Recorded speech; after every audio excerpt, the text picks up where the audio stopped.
بنی اسرائیل کا الجرار بن کشف نامی ایک عبادت گزار شخص تھا۔ وہ دن بھر روزہ رکھتا اور رات بھر عبادت کرتا تھا۔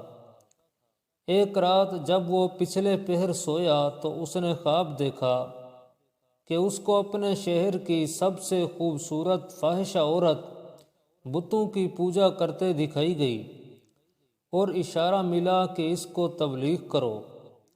جب آنکھ کھلی تو الجرار بن کشف بہت حیران ہوا کہ میں اس فاحشہ کے اڈے پر کیسے جاؤں؟ سارے لوگ مجھے شک کی نگاہ سے دیکھیں گے۔ خیر، اس نے خواب کو اہمیت نہ دی اور دن بھر روزہ رکھا اور رات ساری عبادت کی۔ جب صبح اس کی آنکھ لگی تو اس کو پھر وہی خواب آیا۔ لگاتار عابد کو یہی خواب 3 راتوں میں آیا تو چوتھی صبح وہ اس فاحشہ عورت کے گھر پہنچ گیا۔ فاحشہ نے جب دیکھا کہ شہر کے سب سے بڑے عالم میرے گھر میں آئے ہیں تو اس نے خوب خدمت کی۔ جب بزرگ عابد نے اپنے آنے کا مقصد بیان کیا کہ میں تو تمہیں ایک خدا کی عبادت کے لیے تبلیغ کرنے آیا ہوں، تو فاحشہ کہنے لگی کہ بے شک میں بتوں کی پوجا سے اکتا گئی اور میں ایک خدا کی قائل ہوں، لیکن میں تب تک ایمان نہ لاؤں گی جب تک اللہ پاک کو خود دیکھ نہ لوں۔ وہ عابد بزرگ بہت پریشان ہوئے کہ اس عورت نے کیسی عجیب شرط رکھ دی کہ اس کو کیسے اللہ کا دیدار نصیب ہوگا۔ خیر، اس عابد نے فاحشہ سے یہ وعدہ لیا کہ اب وہ دوبارہ جسم فروشی جیسا غلط کام نہیں کرے گی۔ کچھ ہی دن گزرے کہ گھر میں فاقوں کا عالم شروع ہو گیا۔ آہستہ آہستہ اس فاحشہ عورت نے گھر کا سامان بیچنا شروع کر دیا۔ اس کی صرف ایک ہی 4 سال کی بیٹی تھی۔ ایک دن جب وہ بھوک کے مارے رونے لگی تو فاحشہ نے اپنے گھر سے تانبے کی ایک دیگچی پکڑی اور بیچنے کے لیے بازار چلی گئی۔ وہ جانتی تھی کہ اس دیگچی کی قیمت 2 سکوں سے زیادہ نہیں ہے۔ بازار میں وہ جس بھی تانبا ساز کے پاس وہ دیگچی لے کر جاتی تو ہر تانبا ساز اس کی دیگچی کی بجائے اس کے چست بدن کی قیمت لگاتا اور اس کو گناہ کی دعوت دیتا۔ جب وہ کسی کو دیگچی دکھاتی تو اکثر تانبا ساز تو اس کا ہاتھ ہی پکڑ لیتے۔ وہ بار بار لوگوں کو بتاتی کہ وہ توبہ کر چکی ہے، اب یہ کام نہیں کرے گی۔ خیر، کوئی اس کو 80 سکے دیتا تو کوئی 100 سکوں کی آفر کرواتا۔ وہ یہ جان چکی تھی کہ یہ لوگ ہوس کے پجاری ہیں، بس میرے جسم کی ہی قیمت لگا رہے ہیں، جبکہ اس دیگچی کی قیمت تو صرف 2 سکے ہیں۔ وہ مایوسی کے عالم میں یہ سوچتی ہوئی بازار سے نکل رہی تھی کہ یہ کیسے ایمان والے لوگ ہیں جو مجبوریاں خریدنے بیٹھے ہیں۔ اس سے بہتر تو یہی ہے کہ میں بے ایمان ہی رہوں۔ اتنے میں اچانک ایک باریش جوان لڑکا اس فاحشہ کو آواز لگاتا ہے، بہن، کیا اس دیگچی کو مجھے بیچیں گی؟ یہ بازار کی بالکل آخری دکان تھی۔ فاحشہ عورت نے دیگچی اس کی میز پر رکھ دی۔ اس بریش لڑکے نے دیگچی کو الٹ پلٹ کر دیکھا اور فاحشہ کے چہرے پر نظر ڈالے بغیر 2 سکے میز پر رکھ دیے۔ اس عورت نے سکے اٹھائے اور گھر آ گئی۔ وہ اس لڑکے کے رویے سے بہت متاثر ہوئی کہ چلو کوئی تو ملا جس نے میری شکل و صورت کی نہیں بلکہ دیگچی کے پیسے دیے ہیں۔ اگلے دن اسی فاحشہ عورت نے پھٹا پرانا برقع پہنا اور نقاب کر کے اسی طرح کی ایک دیگچی پکڑی اور دوبارہ اسی بازار میں پہنچ گئی۔ اس نے اپنی حالت ایسی بنائی کہ دیکھنے والے کو لگے کہ یہ ایک غریب بڑھیا ہے۔ وہ سب تاجروں کے پاس گئی۔ وہ جس تانبا ساز کو اپنی دیگچی دکھاتی تو وہ اسے تول کر کہتا 2 سکے ملیں گے۔ وہ عورت کہتی 6 سکوں میں بیچوں گی، پر کوئی تانبا ساز اسے 2 سکوں سے زیادہ دینے کو تیار نہ تھا۔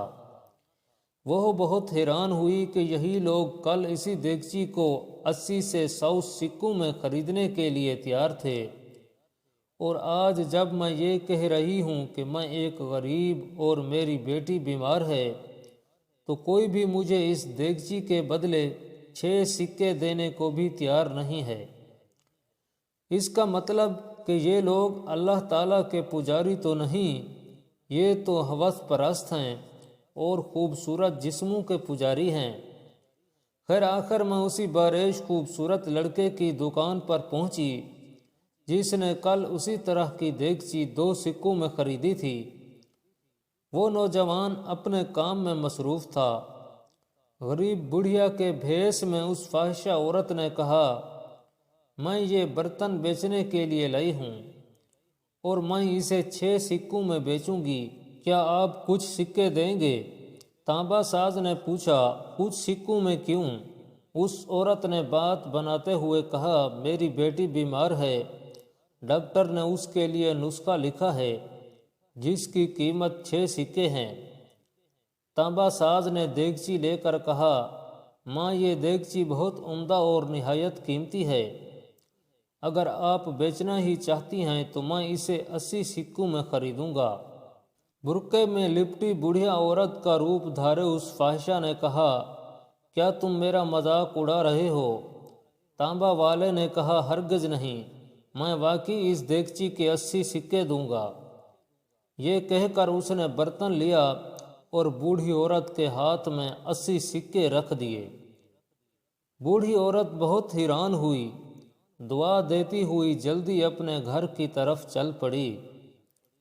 الجرار بن کشف، جنہوں نے اس فاحشہ عورت کو ایمان لانے کو کہا تھا، اور اس عورت نے یہ شرط رکھی تھی کہ جب تک میں اللہ کو نہ دیکھ لوں میں ایمان نہ لاؤں گی، وہ عابد کہتے ہیں کہ دنوں دن اس عورت کے ساتھ ہونے والے واقعات میں نے بھی اپنی آنکھوں سے دیکھے تھے۔ اتفاق سے میں دنوں دن اسی بازار میں تھا جب وہ عورت 80 سکے اس نوجوان تانبا ساز سے لے کر چلی گئی، تو عابد الجرار بن کشف فرماتے ہیں کہ میں اس لڑکے کے پاس گیا اور اس سے کہا، بیٹا لگتا ہے آپ کو کاروبار نہیں آتا۔ بازار میں کم و بیش سمجھی تانبے والے اس دیگچی کو تولتے تھے اور 2 سکوں سے زیادہ کسی نے اس کی قیمت نہیں لگائی، لیکن آپ نے 80 سکوں میں اسے خریدا۔ وہ لڑکا نہایت ادب سے بولا، میں نے برتن نہیں خریدا ہے، میں نے اس کی بچی کا نسخہ خریدنے کے لیے اور 1 مہینے تک اس بچی کی دیکھ بھال کے لیے پیسے دیے ہیں۔ میں نے اسے اس لیے یہ قیمت دی ہے کہ گھر کا باقی سامان بیچنے کی نوبت نہ آئے۔ عابد کہتا ہے کہ میں سوچ میں پڑ گیا۔ فتح الباری کی حدیث قدسی، جس کو امام بخاری اور امام احمد بن حنبل نے بھی روایت کیا، اللہ پاک فرماتا ہے، جس نے میرے ولی کو تکلیف دی میرا اس کے خلاف اعلان جنگ ہے، اور میرا بندہ کسی چیز کے ساتھ میرا تقرب حاصل کرنے کی کوشش کرتا ہے تو مجھے وہ اس سے بھی زیادہ پسند ہے جو میں نے اس پر فرض کیا۔ میرا بندہ جب نوافل کے ساتھ میرا قرب حاصل کرتا ہے تو میں اس سے محبت کرنے لگتا ہوں، اور جب میں اس سے محبت کرنے لگوں تو اس کا کان بن جاتا ہوں جس سے وہ سنتا ہے، اور میں اس کی آنکھ بن جاتا ہوں جس سے وہ دیکھتا ہے، اور اس کا ہاتھ بن جاتا ہوں جس سے وہ پکڑتا ہے، اس کا قدم بن جاتا ہوں جس سے وہ چلتا ہے، اور جب وہ مجھ سے مانگتا ہے تو میں اسے دیتا ہوں، اور جب بخشش طلب کرتا ہے تو میں اسے بخش دیتا ہوں، اور جب میری پناہ میں آنا چاہتا ہے تو میں اسے پناہ دیتا ہوں۔